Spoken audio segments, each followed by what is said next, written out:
Morning San Antonio starts right now. Flames shooting out of the roof when San Antonio firefighters arrived to this home on the southeast side. Why investigators are fairly certain how it started.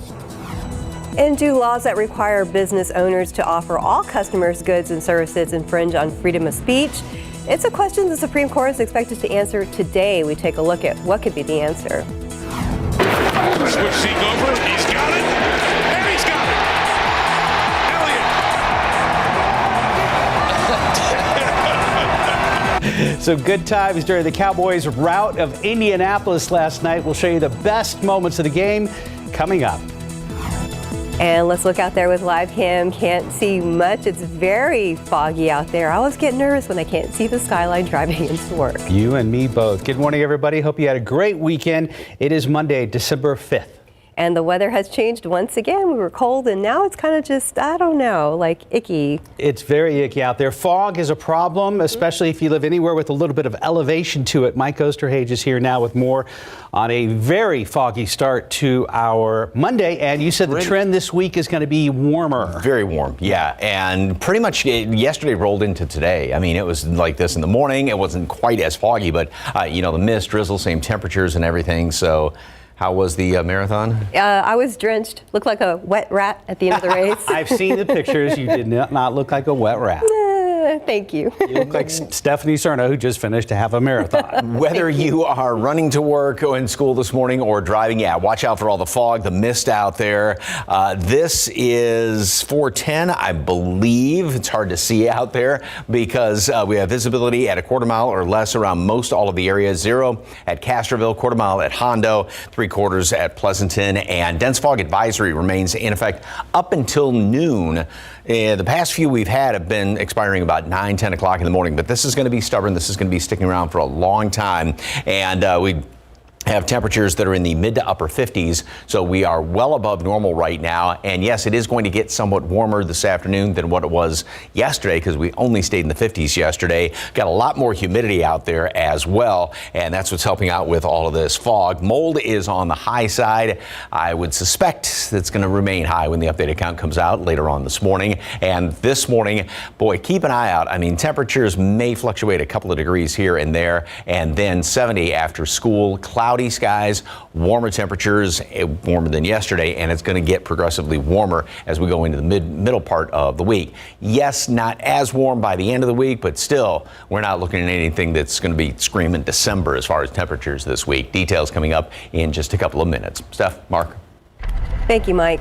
A family of 5 is out of their home this morning after a fire ripped through their house on the southeast side. Flames broke out around 7 last night at the home on South Pine Street near I-10 and I-37.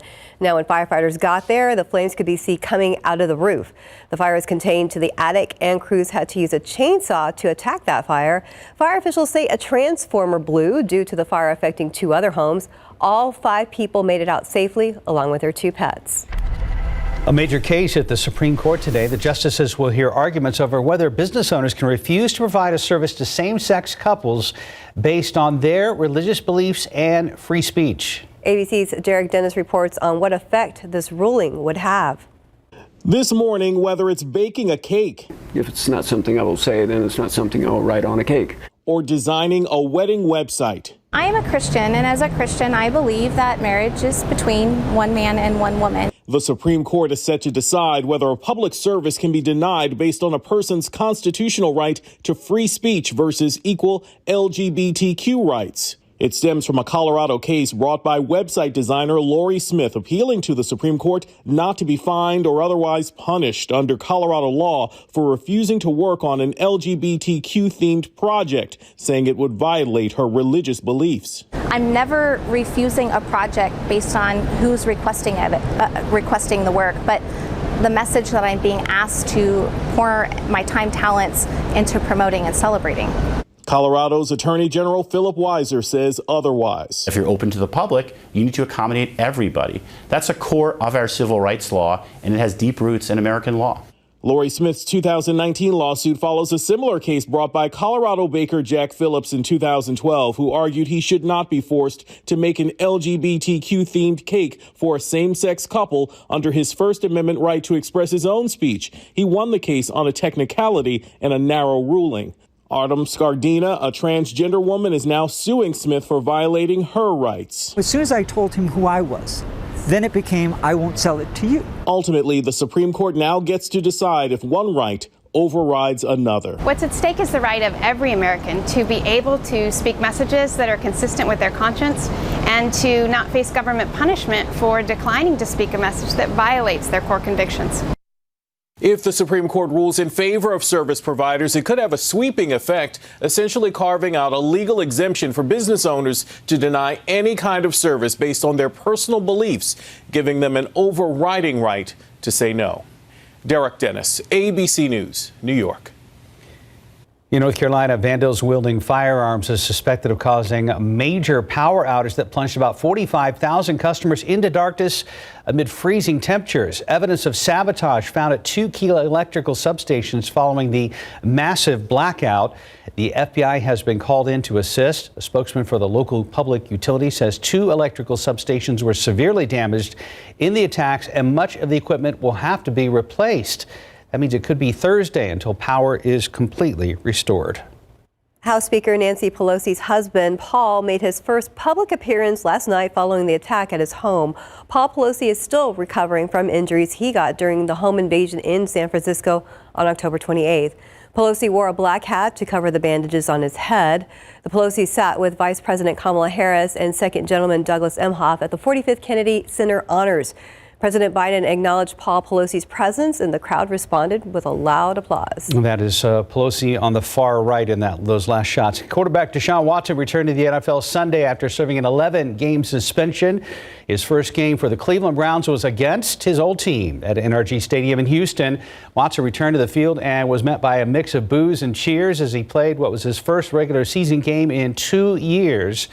The 27-year-old missed all of last season after more than 30 women accused him of sexual misconduct.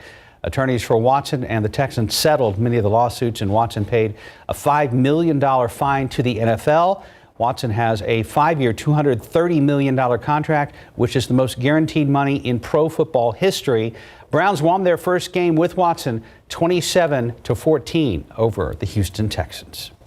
Time now, 4:37 and 57 degrees for now. Cowboys dominated the Colts last night in prime time. We'll get reaction from head coach Mike McCarthy following Dallas's big win. And be careful out there, pretty foggy looking out with the TransGuide cameras. This is a shot at Loop 410 at San Pedro Avenue. From what we can see, things are moving. And not much better in those live cams. As a matter of fact, even worse because it's a higher elevation. So those low clouds are really covering up the tops of the camera mounts around town. We'll be right back. Pro football coverage powered by Davis Law Firm. Dallas Cowboys continued their homestand last night against the reeling Indianapolis Colts, the first of 3 straight games against AFC South opponents. Cowboys marched down the field on their first possession. Dak finds CeeDee Lamb, who looks like he's tackled but never touched the ground, races in for a 20-yard score. Dallas leads 7-3 later. Cowboys find the end zone again. Gallup gets the 13-yard touchdown before halftime. Dallas leads 21-13. Third quarter, Colts hanging around. Matt Ryan caps a 15-play, 90-yard drive that took up 8 minutes of game clock with this 15-yard touchdown pass to Alec Pierce. 2-point conversion, no good. So Indy still trailed 21-19. Cowboys answer right back. Prescott lobs it to Gallup for the 3-yard score. His second touchdown of the game makes it 28-19. Next drive, Colts look for their own response. Pass is complete to Mo Alley Cox, but Damon Clark forces the fumble. Guess who scoops it up? Malik Hooker strikes again, taking it back 38 for the touchdown. Cowboys end up scoring 33 points in the fourth quarter.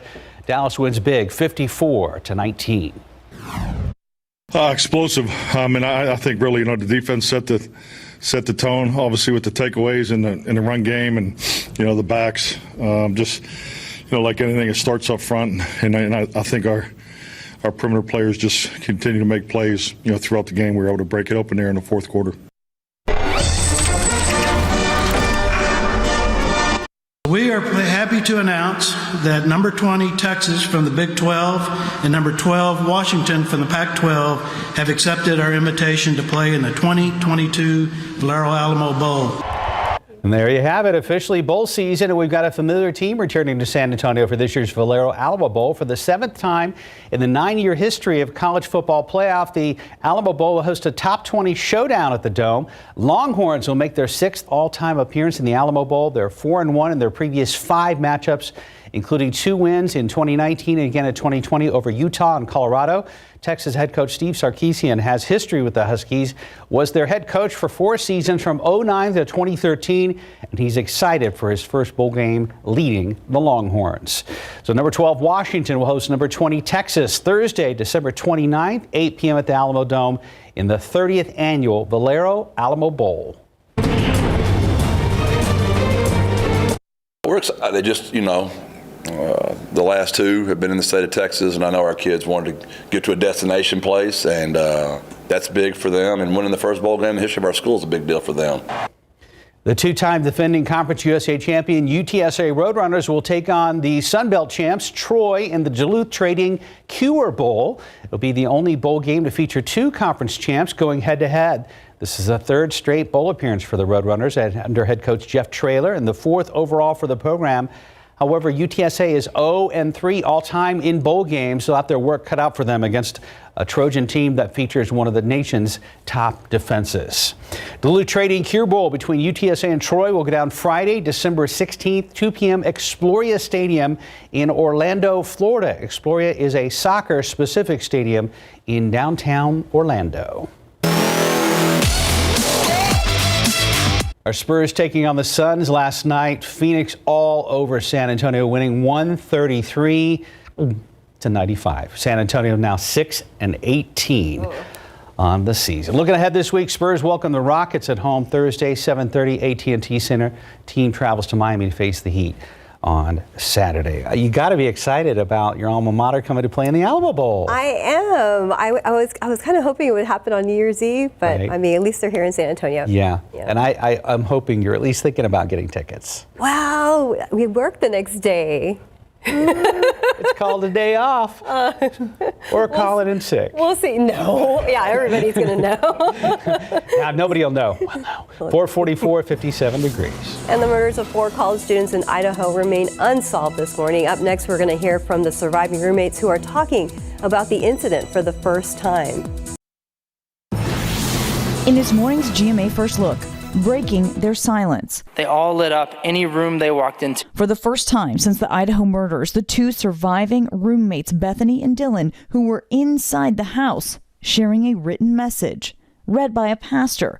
Dylan honoring their memory. They changed the way I look at life. Their statements come as frustration grows over the investigation. Shanna, Ethan, Maddie, and Kaylee murdered November 13th, but no suspect has been identified. Overnight, Kaylee Gonzalez's father confirming to ABC News that Kaylee's wounds were much more severe than her best friend Madison's, based off their autopsies.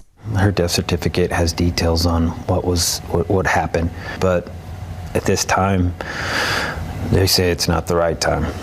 And coming up at 7 a.m., we'll have the very latest on the investigation. With your GMA First Look, I'm Kana Whitworth, ABC News, Los Angeles.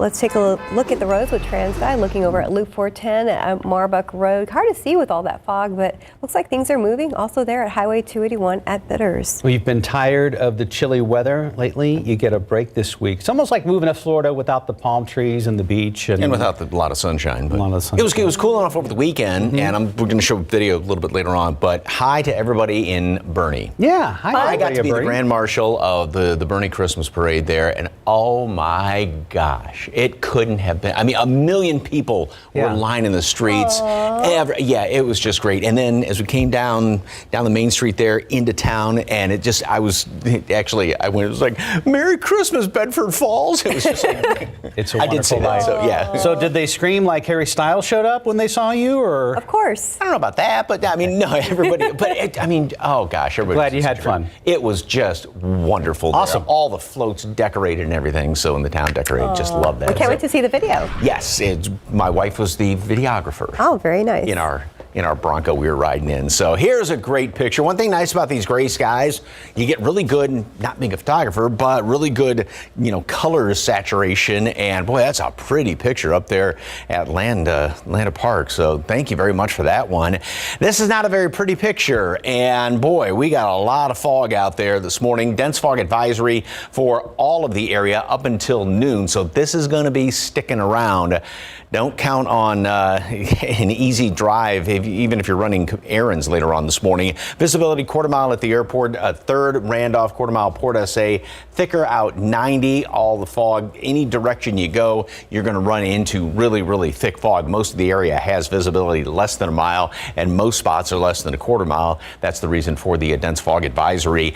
The dew points have gone up. They went up yesterday morning with all the mist and fog around here, and they've gone up even more so on top of that. So it is really humid out there, and that's going to be, like I said, sticking around. So drizzle the rest of the morning. Temperatures don't go anywhere. We are going to make it up to the mid 60s then. Still a little bit of that mist and drizzle kind of hanging around here. And perhaps if there is a peak of sunshine later on today, I don't really bank on it all that much. Maybe just 1 or 2 little glints of sunshine here and there. And this is what the computer model looks like with all the clouds hanging around here. And again, perhaps a couple of holes in the clouds here and there, but I wouldn't bank on a bunch of it. And then tomorrow we are going to be doing pretty much the same thing. We'll have a little mist and drizzle in the morning, just plenty of clouds hanging around here. And that's going to be the situation throughout most all of the rest of the week. Limited sunshine thrown on in, and going into tomorrow, going into Wednesday, a couple of sprinkly showers here and there. There's going to be a front which is lying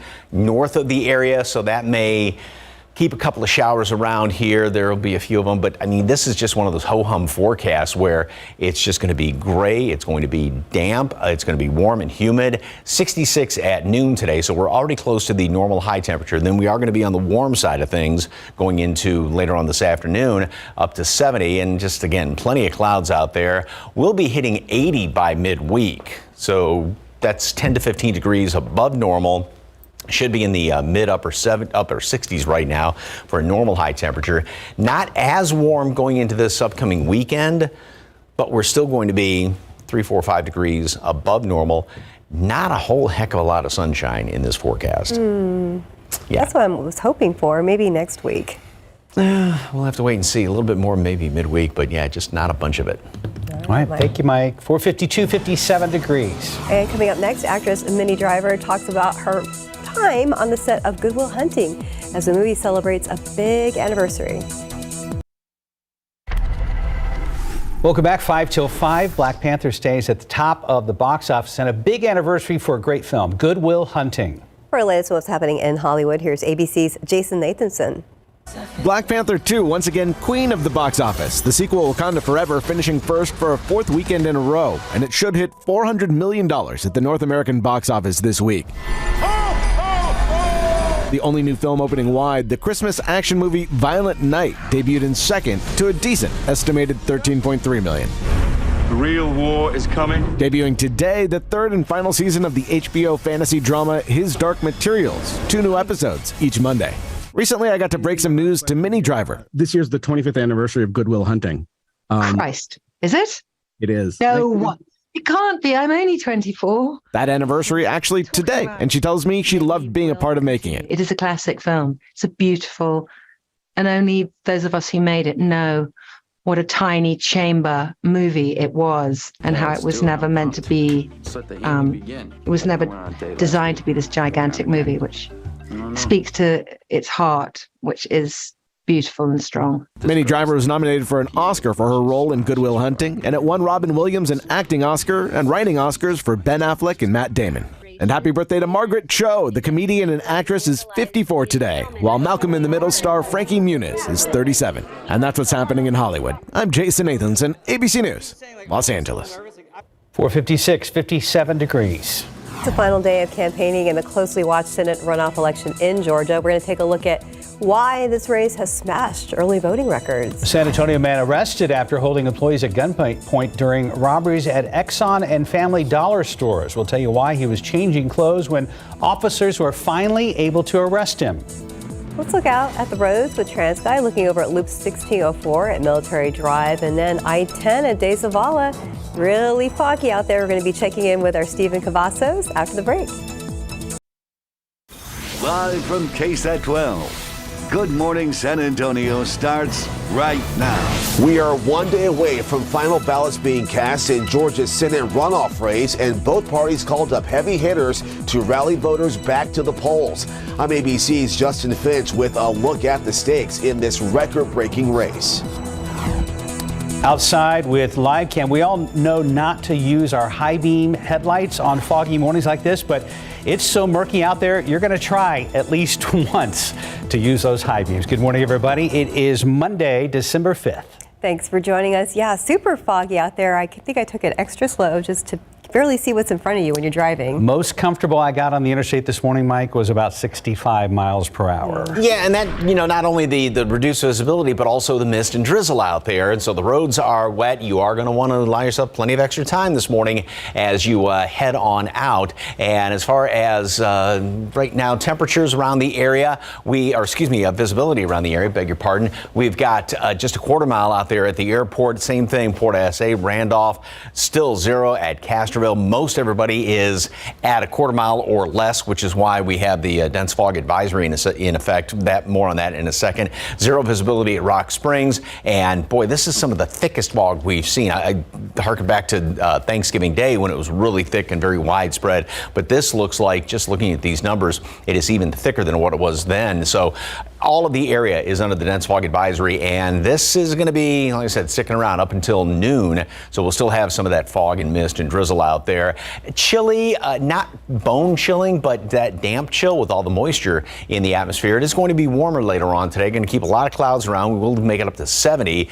Only mustered mid-50s throughout the day yesterday. And then midweek, much warmer. Still going to have a lot of clouds around here. Limited sunshine thrown in. And we'll still have a couple of mornings with some more mist and drizzle hanging around here. That's going to be the situation tomorrow, as well as some patchy fog on Wednesday. Then we go in toward the latter part of the week, and the weekend won't be as warm, but we're still going to be 3, 4, 5 degrees above normal as opposed to 10 to 15, and maybe a couple of showers kind of scattered around here and there. Just kind of one of those ho-hum forecasts, but definitely it does not feel like December, nor will it throughout the rest of the week. Details in just a couple of minutes. Traffic Authority, good morning, Stephen. Anything going on with these foggy, misty roads? Ugly morning to start the work week, Mike, but let's get a look around town because I have not spotted anything on these TransGuide cameras just yet, but you can see there at 1604 at Military, just very difficult to make out that shot at this point, but do want to advise if you have to travel this early, make sure to use your low beams here in the city limits.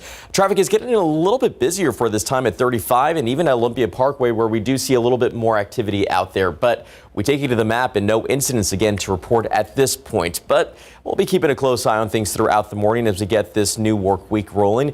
And if you're going to be rolling on into San Antonio from any of these communities, I would say take your time because there's no major delay right now. So you can really enjoy the drive. 27 minutes. It's a pleasant drive from Pleasanton on I-37 northbound. 90 is about 30 minutes in those eastbound lanes if you're heading in from Castroville. And that arrival from Lytle should be within about 17 minutes on I-35. But let's get you back on TransGuide 410 at Marbach. Yeah, the roads are pretty foggy out there. These TransGuide cameras, I should say, but just take your time, especially in areas like 281 at Hildebrand.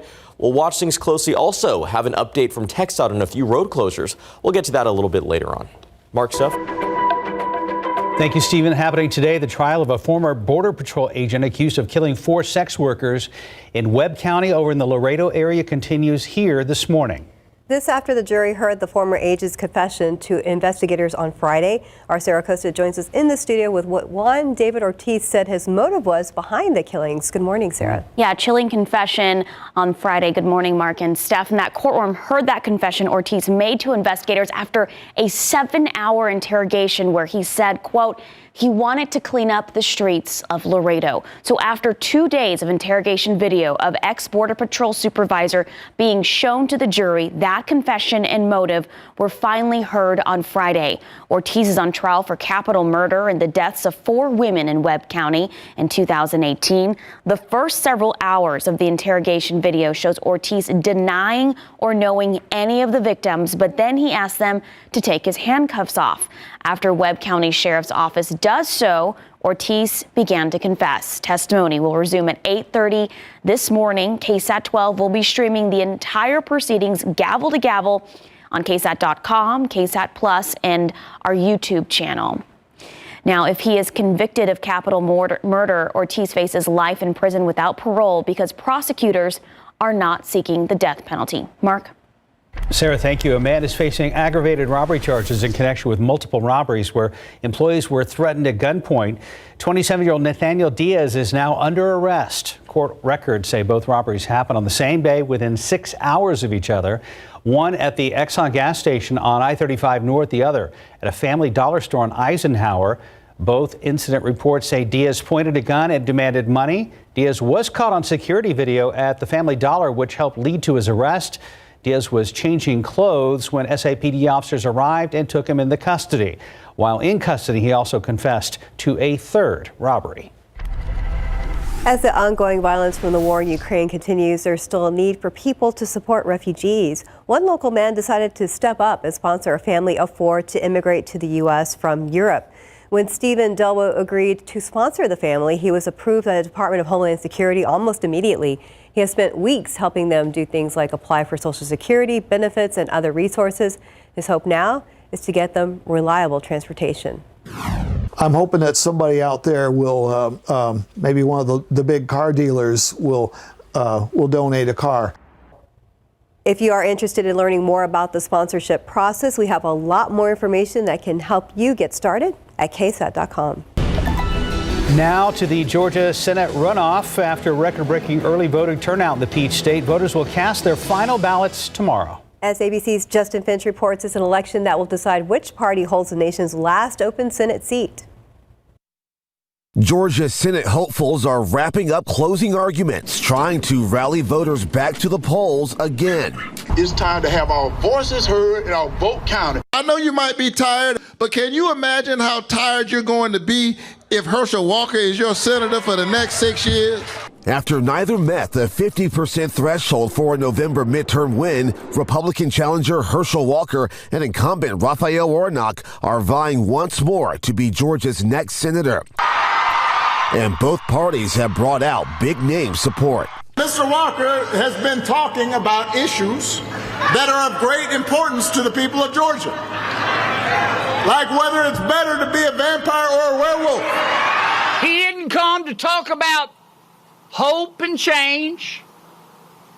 He came to make fun of my friend Herschel Walker. In the final days of the campaign, Walker still fending off accusers' allegations. When God forgive you, you forgiven. And no one can bring it up again. Early voter turnout in Georgia breaking records. More than 1.8 million Georgia voters already cast ballots, despite a new law limiting early voting days.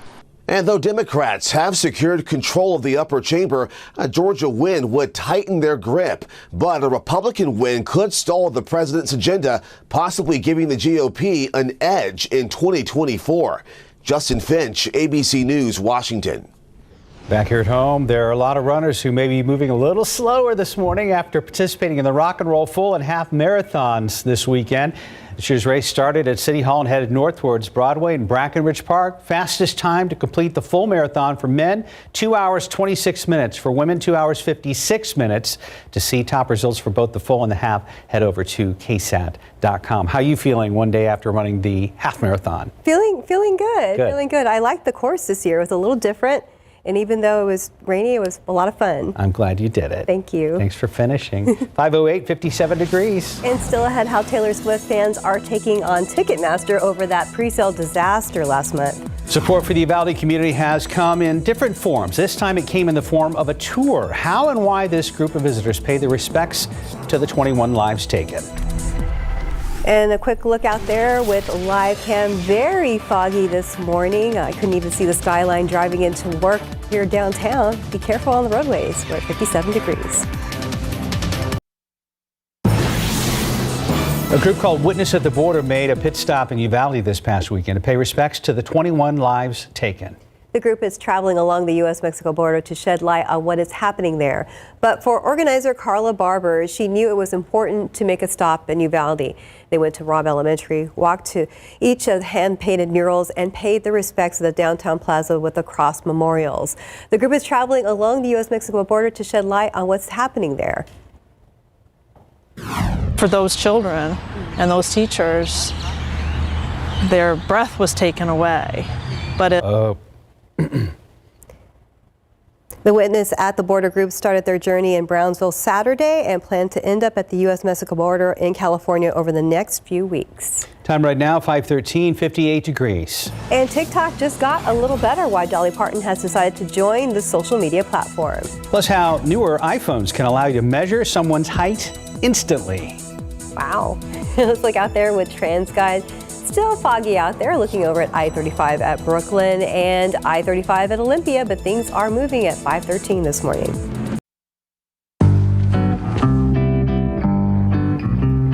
All the snow just melts away when I'm with you.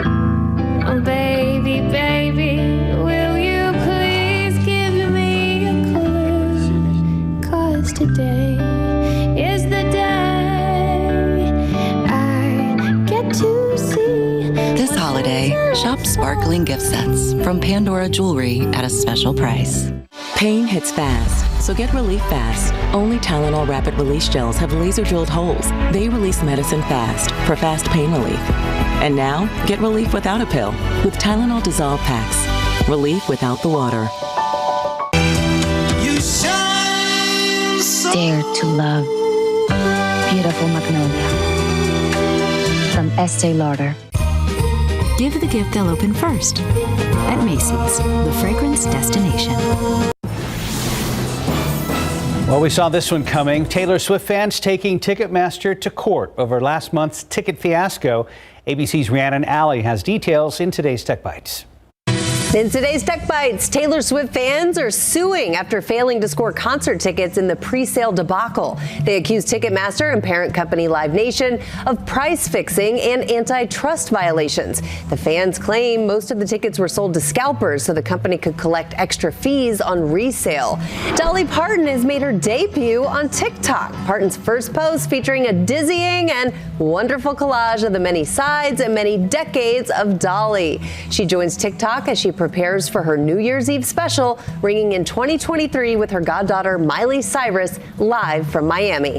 Finally, the days of lying about your height are over. People with newer iPhones can now measure someone's height with the help of Apple's Measure app. Just open the app, make sure the subject is visible from head to toe.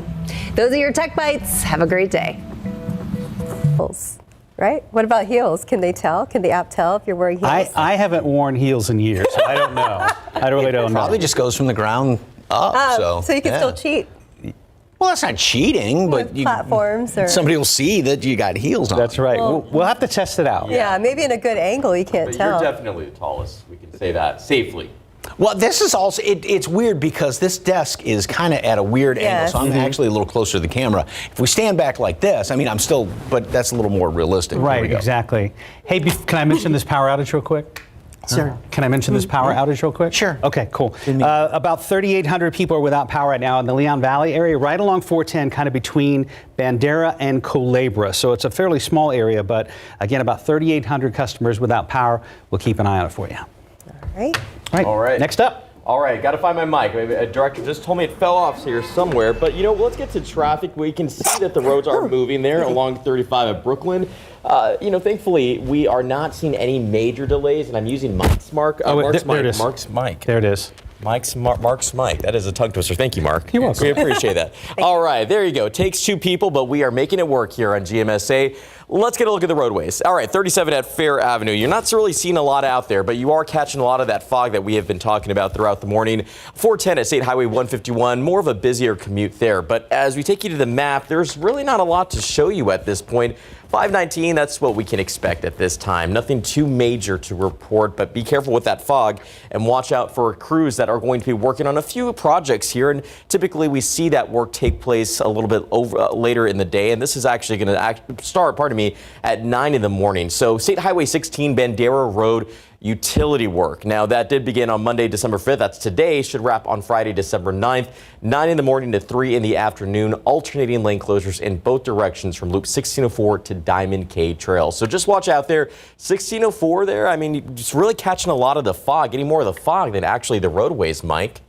Yeah, we've got, just a ton of fog out there, misty, drizzly, and here's a little guy that doesn't ask for much. He just wants the sun to come out. Santa Claus, please. Ozzy, well, unfortunately, his Christmas wish is not going to be coming true all that much this week. Not today, maybe a little bit the next couple of days, but not a heck of a lot. Here's the camera over there by 410 by Broadway, and that is 410 here in the foreground. You can see some of the headlights there, and the airport is off in the distance. Visibility is just a half mile at the airport, and same thing, Stinson is now just a half mile. Pleasanton, Castroville is still 0.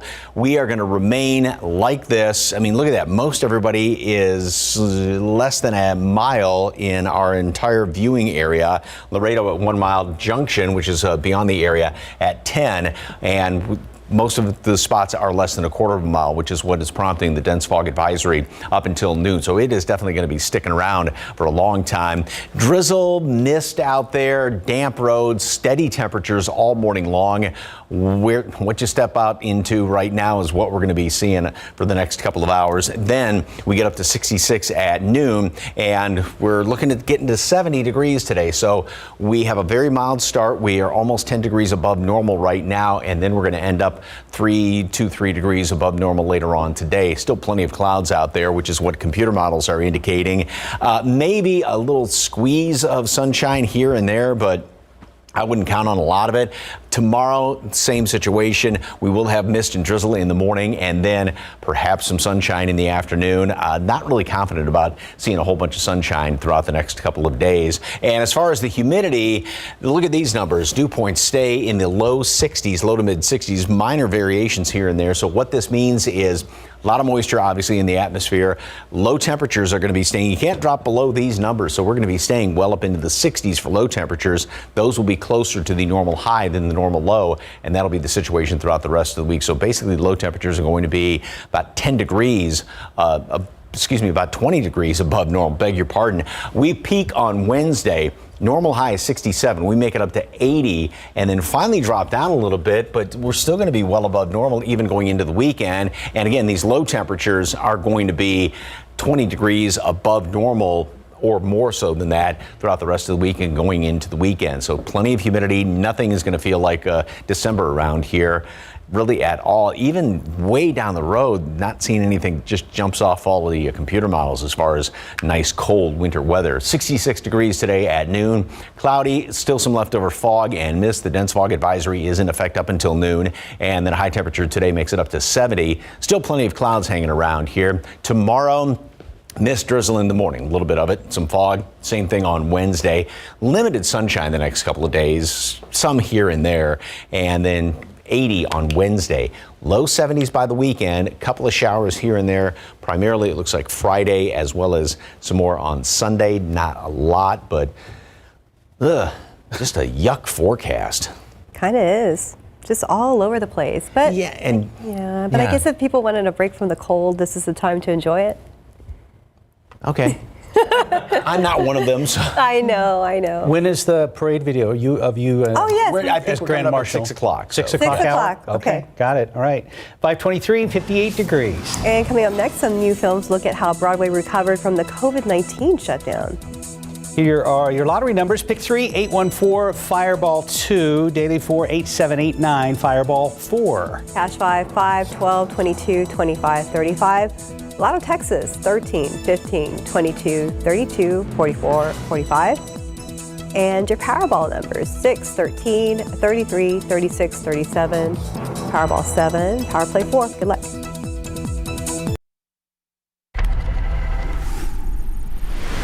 Two new movies look at how two very different communities fought for survival in different ways. CNN's David Daniel previews both in today's Hollywood Minute. Working on Broadway, it's one of the best jobs that you can have. Doing something 8 times a week, it's your entire existence being in theater, essentially. canceling a show is unheard of. The show must go on. But of course, the COVID-19 pandemic shut down all of Broadway, putting more than 96,000 people out of work. The documentary Broadway Rising looks at how that community coped and what it took to bring Broadway back 18 months later. Fathom Events is putting the film in theaters tonight only. Check fathomevents.com for locations. They were literally putting their lives on the line. And they still organize, and still they try and vote. We wanted a movement that would survive the loss of our lives. The strength will come from the work together. In 1965, Lowndes County, Alabama was 80% black people, but none of them were registered to vote. Lowndes County and the Road to Black Power features interviews with people who were there, standing up to racist violence and fighting for their rights in the Jim Crow South. The documentary is now in theaters and available on some streaming services. In Hollywood, I'm David Daniel. 528, 58 degrees. Power sabotage in North Carolina. 2 electrical substations are severely damaged by armed vandals, causing thousands to be without power. Why the FBI is now involved in the case. Founding cast member of Sesame Street has passed away. We're looking back at the life of Bob McGrath and his final appearance on the show. Vandals carrying firearms suspected of causing a major power outage in North Carolina. We'll tell you how many thousands of people have been affected. And taking a look outside with live cam, hard to see anything right now. Extremely foggy out there, and we are at 58 degrees. And good morning to you. It's Monday. It is December 5th. Right off the bat, we want to let you know that we do have a power outage, a fairly significant one to report right now on the northwest side. This is right along Loop 410 between Bandera and Culebra, affecting about 3,800 customers. We believe a transformer blew. CPS Energy is aware. Crews are there. This call came in a little while ago, 4:24 this morning. So again, a power outage. Don't be surprised if traffic signals are out in that part of town as the morning commute is just getting going. We'll talk to you just in one second. Look at that. Yes, sir. And then on top of that, with the reduced visibility and maybe no streetlights in the area as well, so you're going to have to crawl. Watch for those crews out there. Yeah, exactly. All right, this is what it looks like over there at the airport. This picture's actually improved ever so slightly. I mean, we can see something on the other side of the road right now. Can't obviously see the airport from this vantage point. And visibility out there is, in most of the area, is half mile, quarter mile, or less than that. Temperature 58, dew point 57. When those two numbers are neck and neck and you don't have any wind to deal with, this is what you get, a whole bunch of fog out there. And again, this is what visibilities look like. Less than a half mile all around the metropolitan area. Zero visibility right now at Castroville. Same thing down the road. It was zero visibility, pardon me, in Rock Springs. And then a lot of thick fog. Basically everywhere you go this morning throughout the entire southern portion of the state. Dense fog advisory up until noon. So we're going to continue with the mist, drizzle, all this thick fog all morning long, and some of it may be a little stubborn even past noon, so don't be surprised if you have a little bit of fog even after lunchtime. Mold is going to be on the high side, or is on the high side, pardon me. The updated count comes out in just a couple of hours, right around 7:30. 66 degrees today at noon, 70 for a high temperature, so we'll be close to the normal high at noon and then slightly above that later on this afternoon. Still plenty of clouds. I mean, if you see a peak of sunshine, fantastic. Don't count on a whole bunch of it. Don't count on a whole bunch of sunshine throughout the rest of the week. One thing you can definitely count on, very warm and actually warmer temperatures, downright hot and humid by the middle part of the week. We'll take a look ahead to the weekend coming up in just a couple of minutes. Traffic Authority, what's going on, Stephen? Same situation that we had earlier, Mike. You know, we have that fog out there, and Mark mentioned this at the top of the show. We have to watch out for those stoplights that could potentially be out in Leon Valley. But right now, traffic here back at 37, you can see it's moving without any trouble, but a lot of what we are catching is that fog out from these TransGuide cameras. Just a nasty way to start the morning. And also watch for those CPS Energy crews that are out there working to make the situation a little bit better. 410 at Marbach, it is dark out there as well, but we see at least a few folks making their way on by. You know, getting you to the map, there's really not a lot to show you here at 534, and that's always the case every morning, but you want to give yourself time with the conditions outside being a little bit more foggy. If you're going to be making your way into the Alamo City, it really is no need to rush here either. You have a lot of time here, guys. I-10, that journey from Bernie, 24 minutes right now in the eastbound lanes of I-10. There is a slight slowdown if you're coming in from Bulverde, and that is always expected, at least 28 minutes. It's nothing too drastic, at least just yet. And a 25-minute drive time for our friends down on I-35 southbound heading in from New Braunfels. So take your time there. One last look there at TransGuide 10 at De Zavala. I actually drove by here a little bit earlier this morning. It is pretty soupy out there, but we'll watch the commute and see how things turn out and have updates on road closures in the next few minutes. Mark stuff. Stephen, thank you. This morning, some North Carolina residents have been under a mandatory curfew after 2 power substations were damaged. As CNN's John Lawrence reports, so far no word on a possible motive or who is responsible, and now the FBI is involved. In North Carolina, crews are working to restore power to nearly 40,000 households in the Moore County area, which have been in the dark since Saturday night. Authorities suspect a vandal or vandals damaged 2 substations at Duke Power. I can say this individual that done this, it was targeted. It wasn't random. No group has stepped up to acknowledge or accept that they're the ones that done it. So, yeah. I call them cowards. Duke Energy says they're working around the clock, but it could take a few days before all the necessary work is complete. Unlike perhaps a storm where you can go in and reroute power somewhere else, that was not an option in this case, so repair has to be completed. In many cases, some of that equipment will have to be replaced. The FBI has joined the North Carolina State Bureau of Investigation in this case. That is not done without some organization, and it is not taken lightly. So these people will be facing significant criminal sentencing if they are convicted. Moore County officials wouldn't confirm if this act was domestic terrorism, but they vow the matter will be resolved. And I can promise you to the perpetrators out there, we will find you. For Good Morning San Antonio, I'm John Lawrence. This morning, divers in Florida found an airplane that crashed in the Gulf of Mexico Saturday night. The body of a child was found inside the cabin of a small aircraft. Took off from Venice Municipal Airport around 7:30 Saturday night. It's believed to have gone down a short while later, about 2 miles west of Venice Fishing Pier.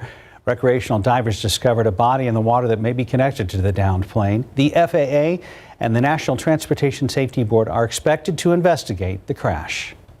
Scary moments caught on video in California when a 2-year-old girl was attacked by a coyote. A Ring security camera shows the coyote running up to the girl in Los Angeles and trying to drag her away. Her father reacted quickly to his daughter's screams and shooed the animal away, throwing a water bottle at it. The girl was rushed to the hospital and got a rabies shot and is now recovering. The attack took place in Woodland Hills, a heavily developed neighborhood in Los Angeles where wildlife is unexpected. So far, the California Department of Fish and Wildlife has been unable to catch that coyote and euthanize it.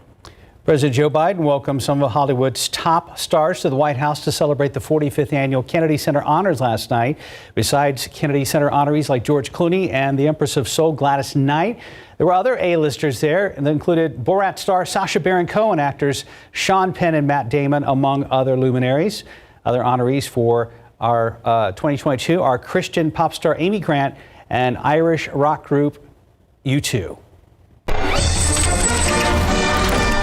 Lots of exciting college football happening in the Alamo City. San Antonio's 2 of its university football teams headed to the playoffs. We'll also be hosting the Longhorns in the upcoming Alamo Bowl. Our Sarah Costa joins us live in the studio for a preview of these bowl games. Good morning, Sarah. Morning, Sarah. Good morning. Good morning, Mark. Good morning, staff. Not hearing a microphone. Can you hear me? No. How about now? Yep.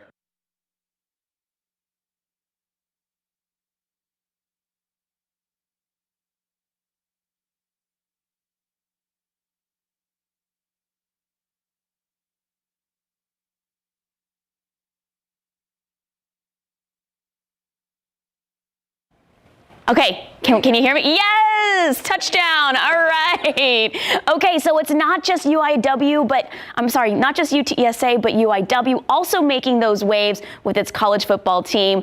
But first, we got to talk about the top 20 showdown at the Alamo Dome. For the 7th time in the 9-year history of the college football playoff, the Alamo Bowl will host a top 20 showdown at the Alamo Dome. The Longhorns will make their 6th all-time appearance in the Alamo Bowl, and they're 4-1 in their previous 5 matchups, including 2 wins in 2019 and 2020 over Utah and Colorado. Texas head coach Steve Sarkisian has history with the Huskies. He was their head coach for 4 seasons from 2009 to 2013, and he's excited for his first bowl game leading the Longhorns. The 2-time defending Conference USA champion UTSA Roadrunners will be taking on the Sun Belt champions Troy in the Duluth Trading Cure Bowl, the only bowl game to feature 2 conference champions going head-to-head. So this is the 3rd straight bowl appearance for the Roadrunners under Coach Jeff Traylor, and 4th overall for the program, but UTSA is 0-3 all-time in bowl games. They'll have their work cut out for them against the Trojan team that features one of the nation's top defenses. Number 12 Washington will host number 20 Texas on Thursday, December 29th at the Alamo Dome in the 30th Alamo Bowl. The Duluth Trading Cure Bowl between UTSA and Troy will go down Friday, December 16th, 2 p.m. at Exploria Stadium in Orlando, Florida. That is a soccer-specific stadium in downtown Orlando. And for the first time in program history, UIW will play in the FCS quarterfinals. The Cardinals fended off a second-half rally to defeat Furman 41-38 this weekend. Quarterback Lindsey Scott Jr. threw 5 touchdown passes and set the FCS record for total touchdowns in a single season with 62. Head coach G.J. Kinney is proud of his guys for finding a way to win that wild game. Number 7 UIW advances to play at number 2 Sacramento State this Friday at 9:30 p.m. Hey, some other exciting bowl games. The Armed Forces Bowl will feature Baylor and the Air Force on December 22nd, 6:30 in Fort Worth. And Texas Tech and Ole Miss will face off in the Texas Bowl on December 28th at 8 p.m. at NRG Stadium in Houston. Mark and Steph. Thank you, Sarah. 541, 58 degrees. Who are the people in your neighborhood? Bob McGrath, known for his portrayal of one of the first regular characters on Sesame Street, has died at the age of 90. Up next, a look back at his time on the show, which spanned nearly 50 years. I remember him so well as a young kid. Outside with live cam, very foggy start to our day. I mean, it's just socked in a lot of these shots around town.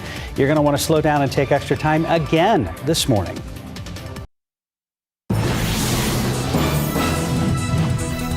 Well, if there's anyone who could tell you how to get to Sesame Street, it was probably Bob McGrath.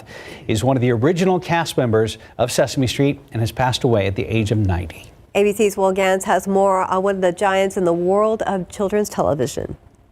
Who are the people in your neighborhood? For nearly 50 years, he was one of the people in our neighborhood. Bob McGrath, one of only 4 non-Muppet cast members when Sesame Street debuted on November 10th, 1969. Hi, Bob. Hi. Say hello to Sally. She just moved into the neighborhood. Hi, Sally. McGrath proved to be the perfect foil to Oscar the Grouch, who was orange in the early days of Sesame Street. Boy, wait till I move out. You'll miss me, boy. Okay, Oscar. I'm sorry. McGrath was one of 5 kids born on a farm in Illinois in 1932. His mother was a pianist, and Bob began performing at the age of 5. He spent many years on stage until he was recruited by a former fraternity brother from his time at the University of Michigan to join Sesame Street, where he would remain for 46 seasons. In 1989, Charlie Gibson asked him about his legacy. I guess the thing I really enjoy working with and for kids, and seeing when a kid gets a new idea and runs with it, seeing what happens to his mind. As a father, you know that's tremendously thrilling.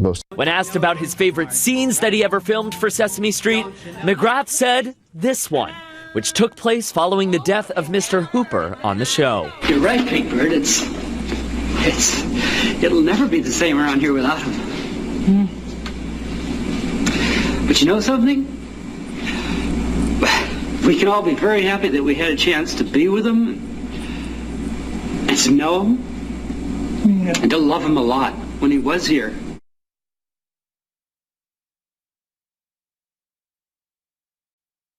.548 on your Monday morning. Go ahead and check back with Stephen Cavazos.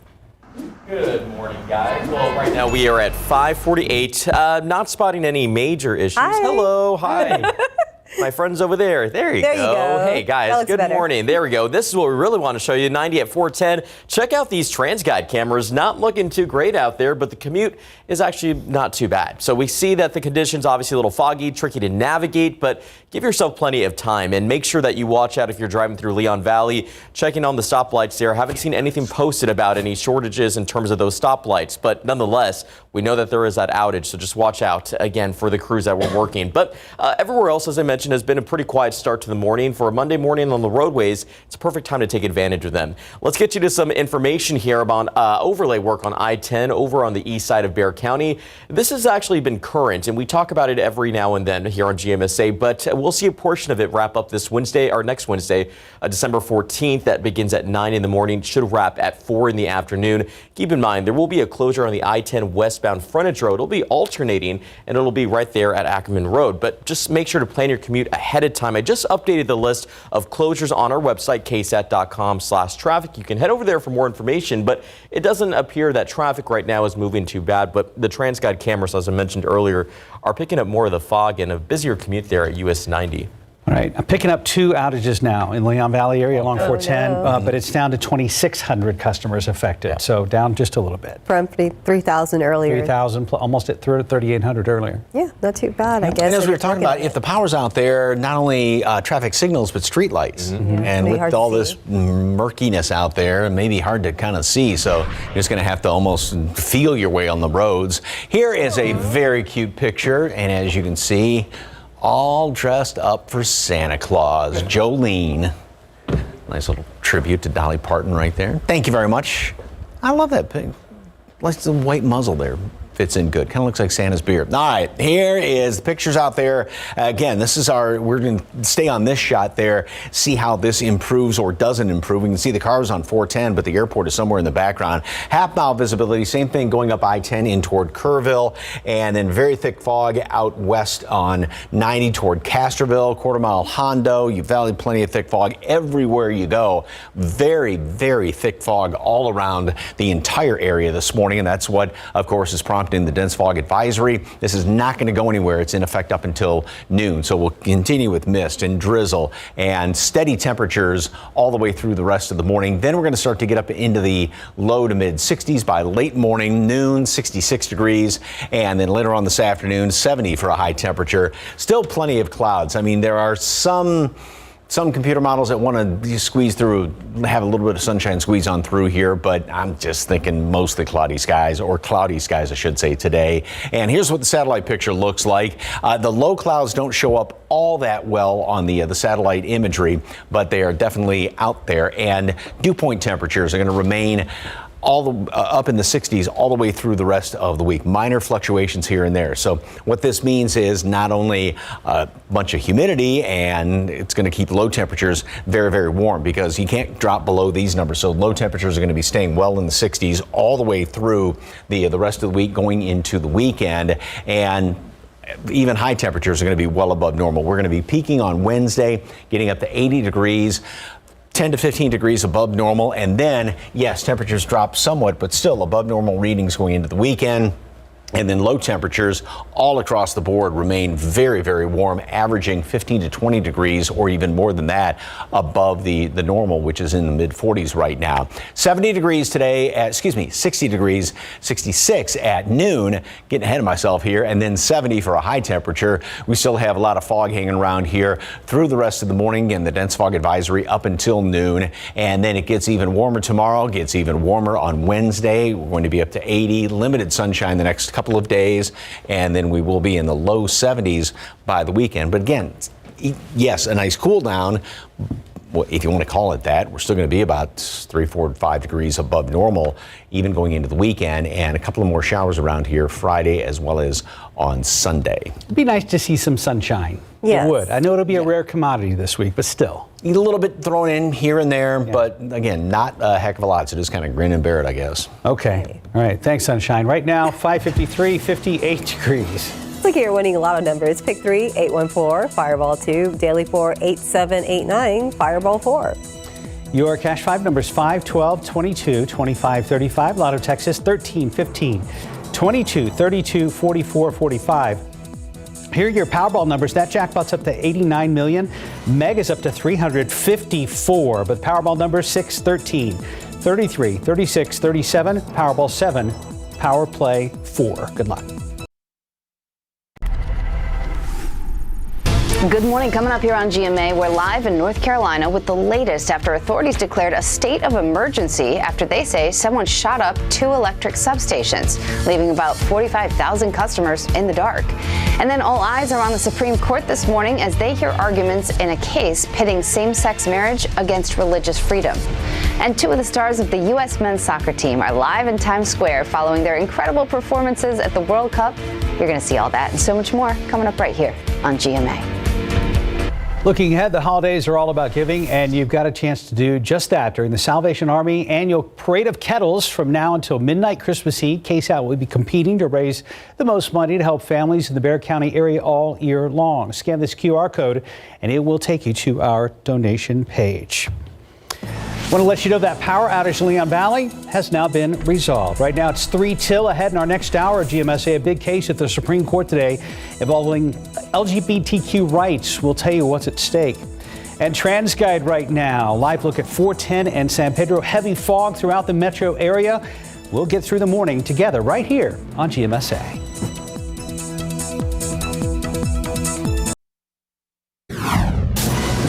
Ahead this hour, former Texas police officers set to go on trial for shooting a woman through the window of her home while responding to a call about an open door. We'll tell you more about it. Fan fallout continues after Ticketmaster's botched sale for a Taylor Swift concert. How fans are responding now. And Prescott gets away from Quiddy Pay, throws across. It's Gallup to the end zone. Touchdown, Dallas. Did you miss the Cowboys game Sunday night? Big D put on an absolute clinic in prime time against the Indianapolis Colts. We've got highlights. And taking a look out there with live cam, very foggy on the roadways. See some problems out there. We'll be checking in with Stephen Cavazos very soon. Live from KSAT 12. Good Morning San Antonio starts right now. And good morning to you. It is Monday. It is December 5th, 20 days till Christmas. I know, it's time to get that shopping done. I know Mike is like, don't say that already. The fog, not really feeling much like Christmas this morning. It is not. It's muggy. It is there mist at all, or is it just the fog right now? There's mist. I had a little bit of mist on the windshield this morning.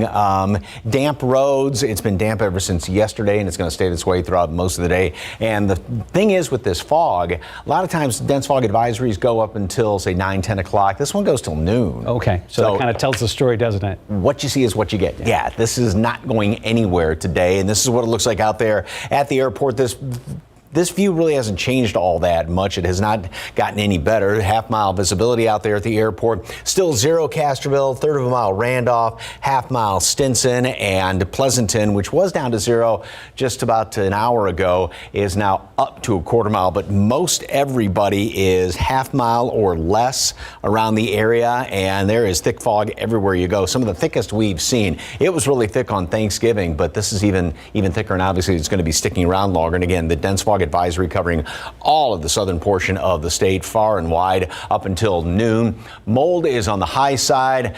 I would venture a guess it's going to be staying on the high side when the updated count comes out later on this morning. And temperatures really won't be moving all that much throughout the rest of the morning. We stay right in the mid 50s where you are right now. That's what it's going to feel like. Kind of a damp chill, too, just because we have so much moisture out there. And then 66 degrees today at noon. If there's a peak of sunshine, great, but I'm not counting on any sunshine. Just plenty of clouds around here. 70 for a high temperature, so it will be warmer than yesterday and will actually be a couple of degrees above normal.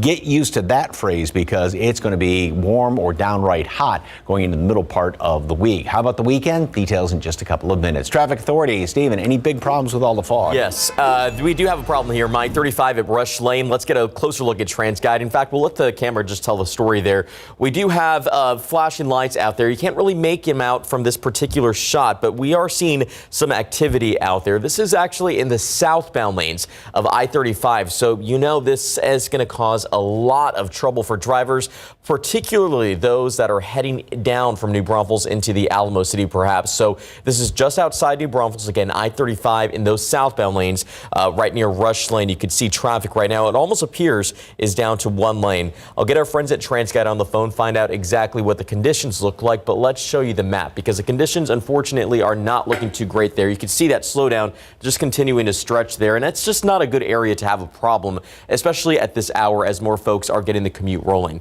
Thankfully, good news is, as we take you back to the wider look of the map here in the metro area, no major slowdowns to report, at least at this point. But I'm keeping a close eye on all these cameras, but we are picking up a lot of the fog out there still. So let's get you back over here to these travel times. I-10 westbound, if you're coming in from any of these communities, still pretty green. It looks like you're in 29 minutes to the Alamo City. A little more than half an hour for our friends coming in from Livonia on 87 northbound, and it is a 29-minute drive time if you're traveling up from Floresville. So just take your time this morning. Unfortunately, we are going to have to keep a very close eye on this. This will likely lead to big slowdowns for folks on I-35, but we'll see how the morning shapes up. But for now, just make sure to watch out for those crews out there. Mark, Seth. Thank you, Stephen.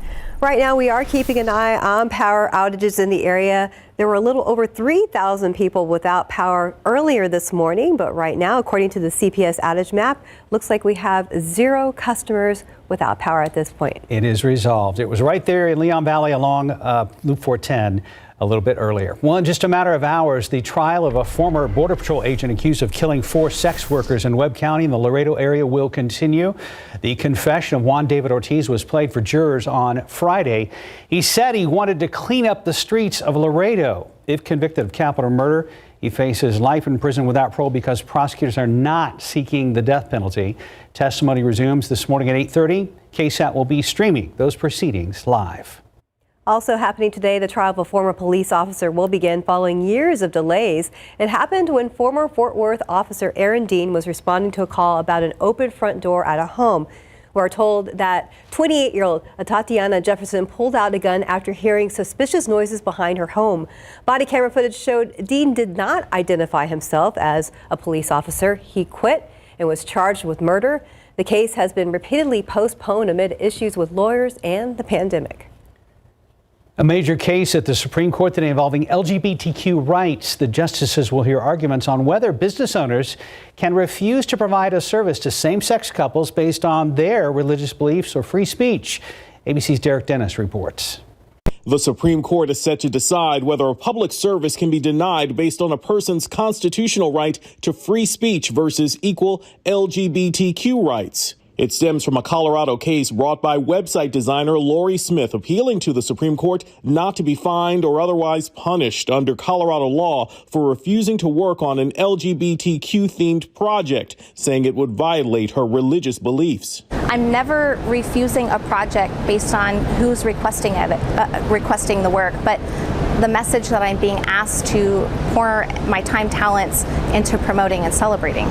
Colorado's Attorney General Philip Weiser says otherwise. If you're open to the public, you need to accommodate everybody. That's a core of our civil rights law, and it has deep roots in American law. Lori Smith's 2019 lawsuit follows a similar case brought by Colorado baker Jack Phillips in 2012, who argued he should not be forced to make an LGBTQ-themed cake for a same-sex couple under his First Amendment right to express his own speech. He won the case on a technicality and a narrow ruling. Artem Skardina, a transgender woman, is now suing Smith for violating her rights. As soon as I told him who I was, then it became, I won't sell it to you. Ultimately, the Supreme Court now gets to decide if one right overrides another. What's at stake is the right of every American to be able to speak messages that are consistent with their conscience and to not face government punishment for declining to speak a message that violates their core convictions. If the Supreme Court rules in favor of service providers, it could have a sweeping effect, essentially carving out a legal exemption for business owners to deny any kind of service based on their personal beliefs, giving them an overriding right to say no. Derek Dennis, ABC News, New York. Well, top of the show, we mentioned 20 days till Christmas. That means the season of giving is here, and there are plenty of ways to help those in need. This morning, we are talking about 3 local nonprofits to spread some holiday cheer. Sarah Costa is here now with more details on that. Good morning, Sarah. Good morning, Mark. Good morning, Steph. There are lots of ways to help this holiday season. So let's start with the Soldiers Angels annual Holiday Stockings for Heroes project. KSAT Community is teaming up with a local nonprofit to collect over 40,000 holiday stockings for deployed service members, but they still have a ways to go. Donations are being accepted until December 9th. And you have probably heard us talk about SAPD's Share the Shoe Drive. The goal is to provide shoes for kids and teens in need through Zapatos. They are hoping to beat last year's collection of just over 1,600 pairs of shoes. You can drop off new shoes and socks at SAPD substations and RBFCU banks around town. We have information about both those stories right now on KSAT.com. And for some, the holiday can be a tough time with emotional highs and lows. That's why it's so important to know the warning signs of season depression. Tomorrow, KSAT, along with our KSAT community partners, are hosting a town hall on the topic on the discussion panel. 2 mental health care professionals, Ursula Perry, will be the moderator. The town hall begins at 2 p.m. on KSAT.com. And in case you missed Leading SA this weekend, we covered an important topic, lung cancer. So 1 in 16 people will be diagnosed with it in their lifetime, and it's the leading cause of cancer death and the second most common cancer in the U.S. Max Massey and I spoke to a lung oncologist with UT Health San Antonio MD Anderson Cancer Center about the issue in our community and diagnosis. Yes, Dr. Kavanaugh joined us, and we talked about a lot. We talked about the community impact, when and how to get screened. And we also talked about a lot of myths that the doctor dispelled. Here's a bit of our conversation. Yes, anytime you inhale something that can be potentially, that is a carcinogen, it can actually cause some damage in the lung, in that lung cell and mutations arise that bring forth that cancer. And then once that cancer cell occurs, it actually spreads and grows rapidly. So yes, vaping or any smoking, any inhalation of these chemicals can cause lung injury. You can check out our full discussion right now. Just head to the Leading SA section of KSAT.com. We have Leading SA every Sunday morning at 8 a.m. So guys, we'll see you next Sunday. Back to you. And Taylor Swift fans are suing after failing to score concert tickets in the pre-sale debacle. They accused Ticketmaster and parent company Live Nation of price fixing and antitrust violations. The fans claimed most of the tickets were sold to scalpers, so the company could collect extra fees on resale.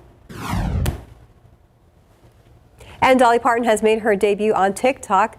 Parton's first post featured a dizzying collage of the many sides and many decades of Dolly. She joins TikTok as she prepares for her New Year's Eve special, ringing in 2023 with her goddaughter, Miley Cyrus, live from Miami. Right now, 6:11, 58 degrees. And much more to come on GMSA, including the scary moments a little girl is nearly pulled away from her dad by a wild coyote.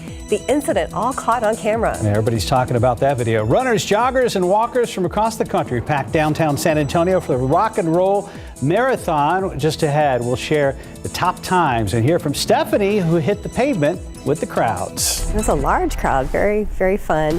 Taking a look out there with live cam, extremely foggy this morning. Be careful on the roadways, and you know what? It's really not that cold. We're at 58 degrees.